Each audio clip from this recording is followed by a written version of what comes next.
Hello my dear friends. तो अभी तक हम लोग ने जो 3 पार्ट्स में फर्स्ट चैप्टर कंप्लीट किया है radiation and basic radiation physics का, तो अभी हम उसके एमसीक्यूज़ करने वाले हैं because MCQs are very important to check our knowledge. तो हम लोग देखते हैं हमारा पहला क्वेश्चन, और इससे पहले आप लाइक और सब्सक्राइब कर लीजिए क्योंकि ये बहुत ही अच्छे क्वेश्चंस हैं आपकी पढ़ाई के लिए। चलिए देखते हैं। Which of the following is not considered a force? Electrostatic force, weak force, strong force, gravity and electricity।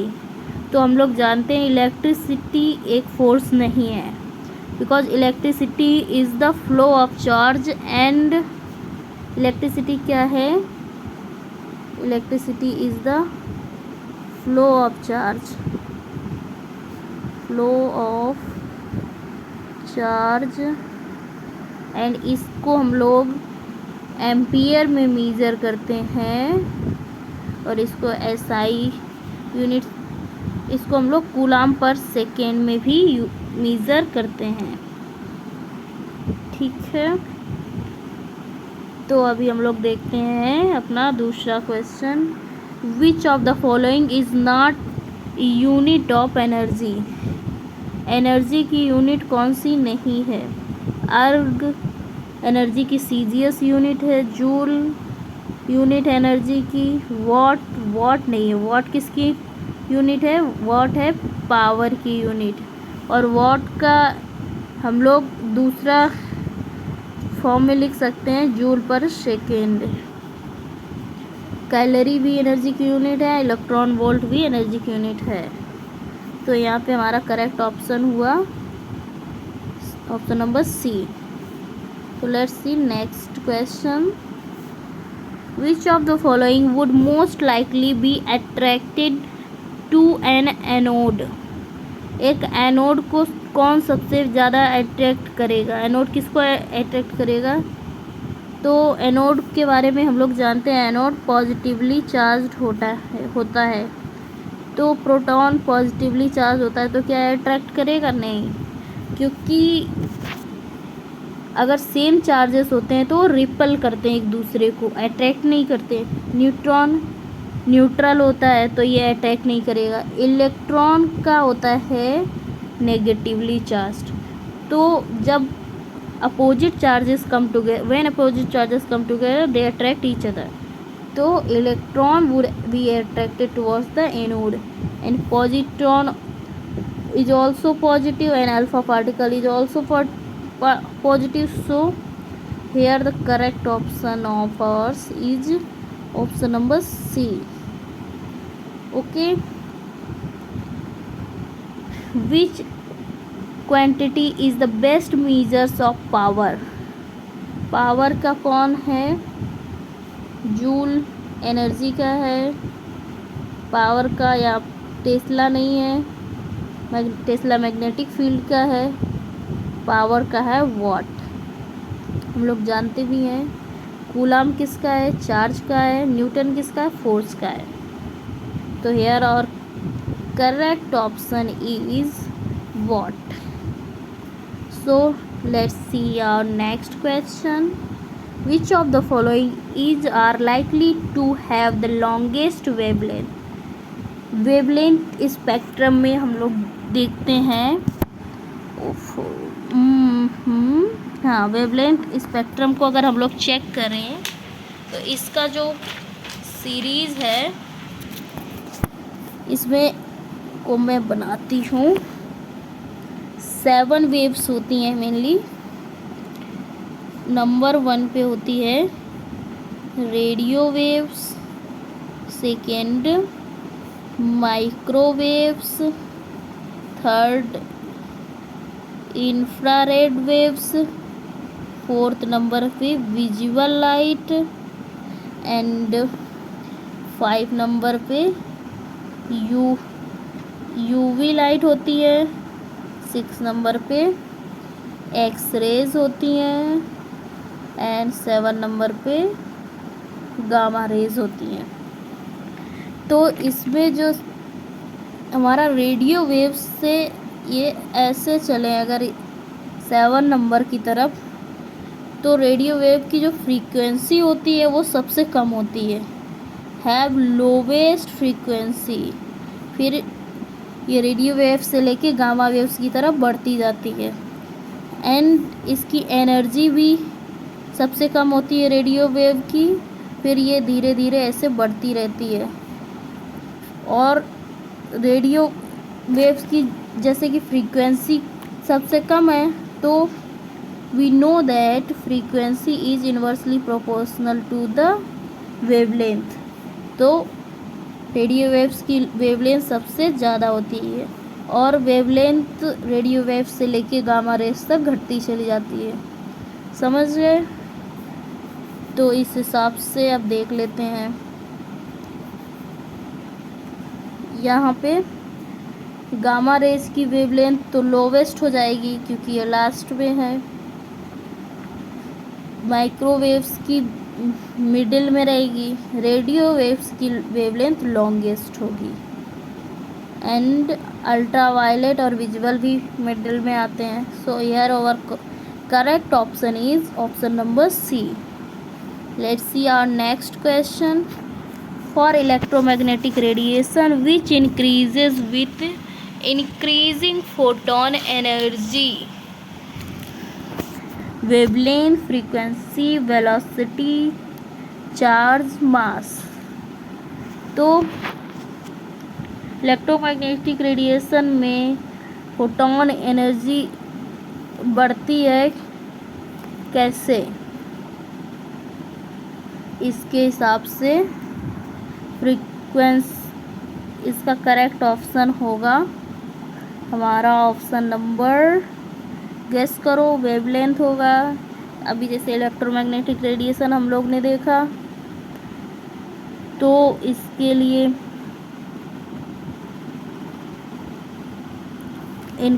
Which increase, electromagnetic increase हो रहा है तो with increasing photon energy, photon energy अगर इंक्रीज हो रही है तो क्या बढ़ेगा हमारा? Frequency. So our correct answer is frequency. इसके लिए frequency is proportional to the photon energy. Okay, so let's move ahead. If the distance from a radiation source is halved, the radiation intensity increases by a factor of, ये इसमें inverse square law का लगेगा, I is inversely proportional to 1/d²। तो अगर distance को आधा कर देंगे तो इंटेंसिटी बढ़ जाएगी 4 गुना, यानी कि option number E would be correct. Okay, ये इन्वर्स स्क्वायर लॉ के हिसाब से है। So let's see our next question. X ray generators have a power level of approximately, कितने किलोवाट का पावर लेवल होता है? 0.1, 1, 10 एंड इधर पे क्या है 100 एंड 1000। तो अभी हम लोग ने लेक्चर में पढ़ा हुआ था, लास्ट लेक्चर में, कि 100 kilowatt is typical of power of X ray generators in radiography and CT scan. अगर आपने वो वीडियो नहीं देखा है तो जाके देख लीजिए पहले, तो आपको ये ज़्यादा अच्छे से समझ आएगा। तो 1.9 क्वेश्चन अभी हम लोग देखते हैं। नवा question, which of the following is not a type of X ray generator? Single phase, dual phase, 6 pulse, 12 pulse, high frequency. So dual phase generator is not a generator. There are no dual phase generator. So our correct answer is option number B, dual phase. Let's see our next question. The purpose of X-ray transformers is most likely to change the X-ray transformer से हम लोग क्या change करते हैं? Magnetic field, no. Electrical voltage, yes. Power levels, no. Wave form, frequency, current intensity, no. So here is our correct option is option number B, electrical voltage. Transformer की help से हम लोग क्या करते हैं? हम लोग वोल्टेज को बढ़ा भी सकते हैं और घटा भी सकते हैं. Let's see our next question.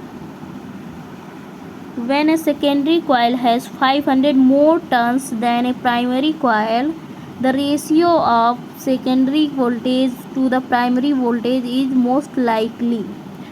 As we know that voltage is proportional to the number of turns. जब वोल्टेज नंबर ऑफ टर्न्स के प्रोपोर्शनल है तो नंबर ऑफ टर्न्स यहाँ पे कितने हैं? 500. तो वोल्टेज भी कितना होगा? Most likely 500.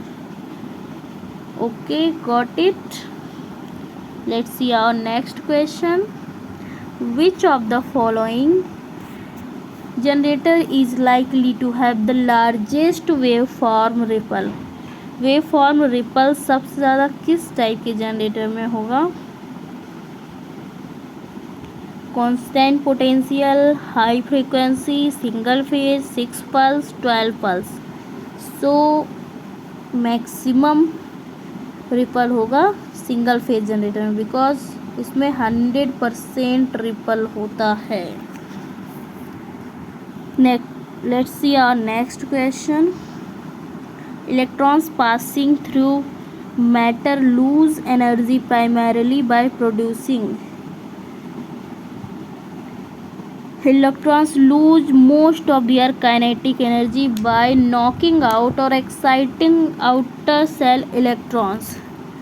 So here our correct option would be Compton electrons, because Bremsstrass characteristic atomic ionization would not be. Photoelectric is also not the correct option.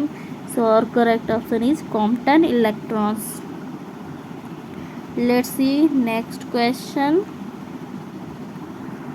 Tungsten is most likely used as an X-ray target because it has a high. इसमें क्या ज़्यादा होता है? It has a physical density, electron density, electrical resistance, melting point और ionizing potential. So tungsten को हम लोग क्यों यूज करते हैं as an anode? Because it has higher melting point. इसका मेल्टिंग पॉइंट हम लोग 2200 डिग्री सेल्सियस तक इसको हीट कर सकते हैं, फिर भी ये मेल्ट नहीं होगा. इसलिए ये हमारा फर्स्ट चॉइस होता है एज ए एनोड यूज करने के लिए रेडियोग्राफी में. The maximum photon energy in X ray beams is determined by the X ray tube. Maximum photon energy in X ray beam is determined by the X ray tube is current, exposure time, target material, anode cathode voltage, total filtration. So as we know that the voltage across the X-ray tube determines the kinetic energy imparted to the electrons that are accelerated from cathode to the anode and thereby maximum X-ray photon energy. So here our correct option would be, just tell me in the option comment box.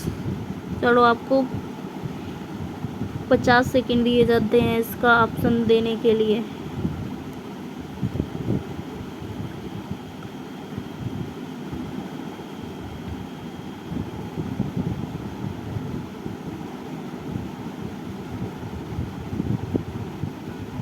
तो अभी इसका answer है correct anode and cathode voltage. Okay, let's see next question. The most likely characteristic X-ray energy from X-ray tubes used in chest radiography is, जो हम लोग characteristic energy use करते हैं वो होती है 65 kilo electron volt. Because chest X-ray unit will use a tungsten target, the characteristic X-ray energy it would be 65 kilo electron volt. At 65 kV and with a tungsten target, the percentage of K cell X-ray in the X-ray beam is most likely.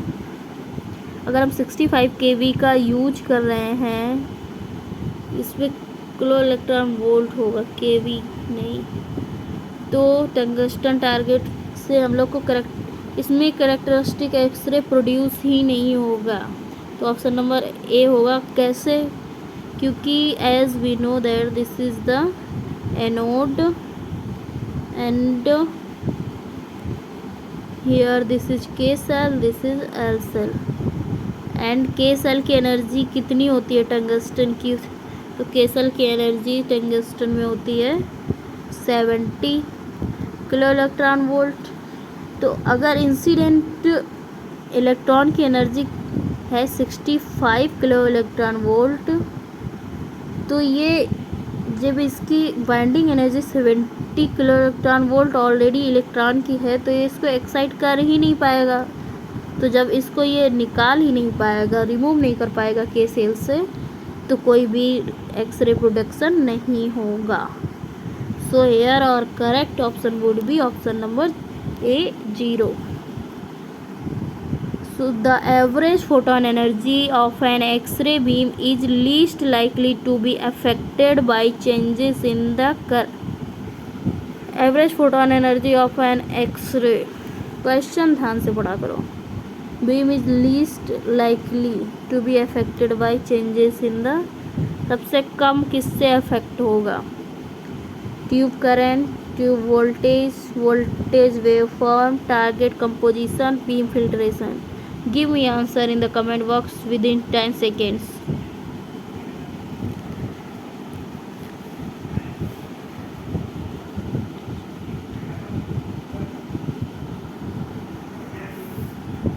So our correct option is tube current. Tube current doesn't affect the average photon energy in X-ray beams. Okay, so let's see our next question. The number of electrons accelerated across an X-ray tube is most strongly influenced by anode speed, focal size, filament current, tube filtration, tube voltage. So the filament current affects the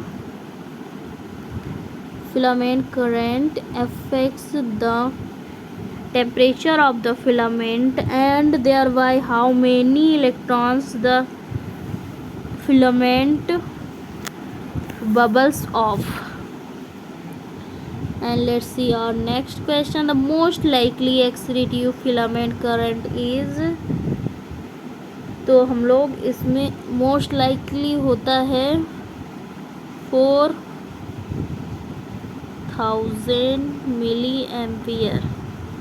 4000 इसकी जो होती है, मतलब 4 ampere होती है. अगर इसको ampere milli ampere में लिखेंगे तो 4000 हो जाएगा. तो करेक्ट ऑप्शन क्या है? Option number E. Let's see our next question. Next question is changing X-ray tube current most likely changes the X-ray field of view, maximum energy, average energy, anode angle, beam intensity.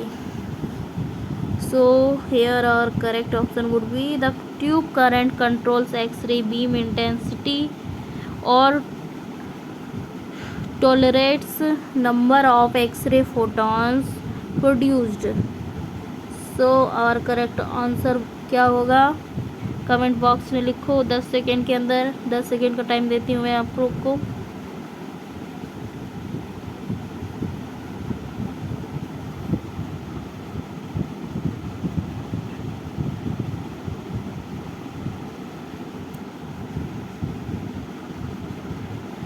यहाँ पे हमारा correct option है beam intensity. Okay, तो हम लोग देखते हैं अपना next question 22। The large focus dimension is most likely larger than that of small focus by. जो लार्ज फोकस स्मॉल है उसकी डायमेंशंस मोस्ट लाइकली लार्जर होती हैं than that of small focus. कितने गुना?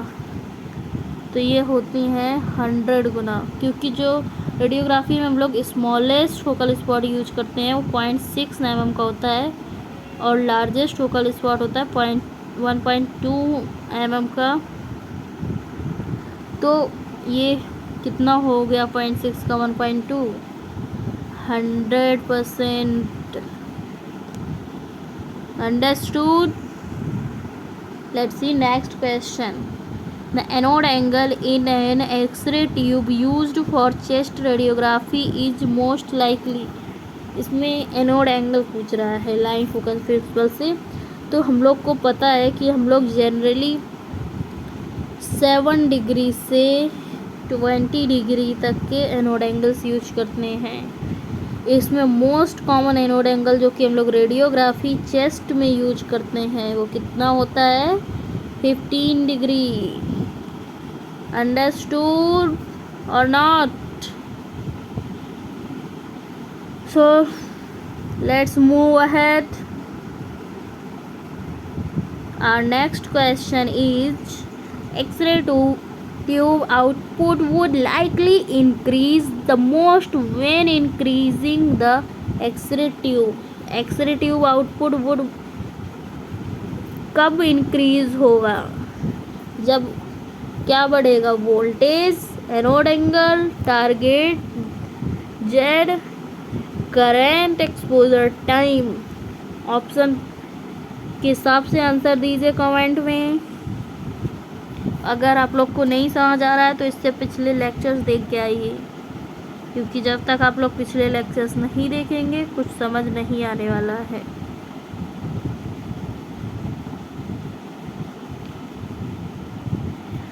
So here, as we know that X-ray tube output is proportional to the square of the X-ray tube voltage. So our correct option would be what? Is the voltage. Understood? Let's move to the next question. A chest X-ray examination on a dedicated chest unit would be least likely to use। Chest X ray में हम लोग क्या कम use करेंगे? 60 kV voltage, 800 mA tube current, 10 millisecond exposure time, 1 millimetre focus, 5 millimetre aluminium filtration. So as we know that chest X-ray are performed at high voltage 120 kV। तो जो सबसे कम use होगा 60 kV voltage. Okay, let's see our next question. For specification of anode heat capacities one heat unit corresponds to energy of 0.7 joule. इसका correct option होता है 0.7 joule. पूछो कैसे? क्योंकि the heat unit is 0.7 joule and is an anachronism, मतलब कि एक custom है मॉडर्न रेडियोलॉजी में। जब तक पढ़ोगे नहीं समझ नहीं आएगा, इसलिए अभी इसको याद कर लो, बाद में लेक्चर्स देखो तभी समझ आएगा। चलो देखते हैं अगला question. At the same peak voltage which generator likely deposits most energy into an anode? Constant potential, high frequency, 3 phase, 3 phase, 6 pulse, 12 pulse, single phase. So constant potential, since इसका सही आंसर कौन सा होगा, कांस्टेंट पोटेंशियल, क्योंकि इसमें ripple बहुत कम होता है ना के बराबर। Since it has negligible ripple, so for the same peak voltage which generator would be mostly used, कौन सा ज़्यादा यूज करेंगे, कांस्टेंट पोटेंशियल जनरेटर। चलो अब हम लोग देखते हैं अपना नेक्स्ट क्वेश्चन। ठीक है, heat stored in X ray tube anodes is most likely dissipated by, जो कि हम लोग एक्सरे ट्यूब में हीट स्टोर्ड होती है तो उसको कैसे डिसिपेट करते हैं, निकालते हैं। इसका ऑप्शन है, ऑप्शन नंबर पहले देख लो, convection, conduction, radiation, air cooling, oil cooling. So most likely जो होता है मेथड, तो रेडिएशन के फॉर्म में हीट डिसिपेट होती है। Anode gets to be white hot and lose energy by radiation to the tube housing. Okay, so let's see our next question. In a standard X-ray tube, the maximum power loading on the 0.6 mm focal spot is most likely, कितने kilowatt की power loading सबसे छोटे focal spot में हो सकती है। तो जो स्मॉलेस्ट फोकल स्पॉट है वो 0.6 mm का है। ये मैक्सिमम 25 किलोवाट का पावर लोड सह सकता है। अगर ज़्यादा पावर लोड चाहिए देना है तो हम लोग हायर पावर के लिए हायर और बिगर फोकल स्पॉट्स यूज करते हैं। Understood? So here our correct option is option number E, 25 kilowatt. Let's see our last question, but not the least. Radiation transmitted through the X-ray tube housing is referred to as, radiation जब housing से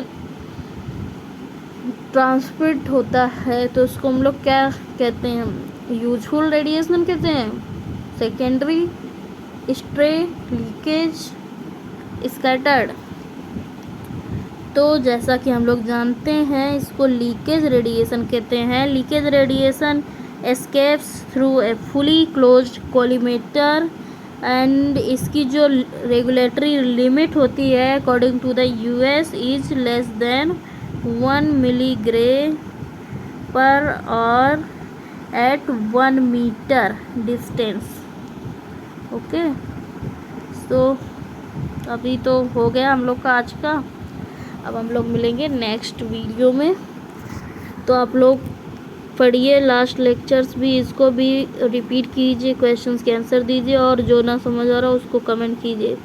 सो bye, see you soon, thank you and subscribe ज़रूर कर लो। Okay, bye bye.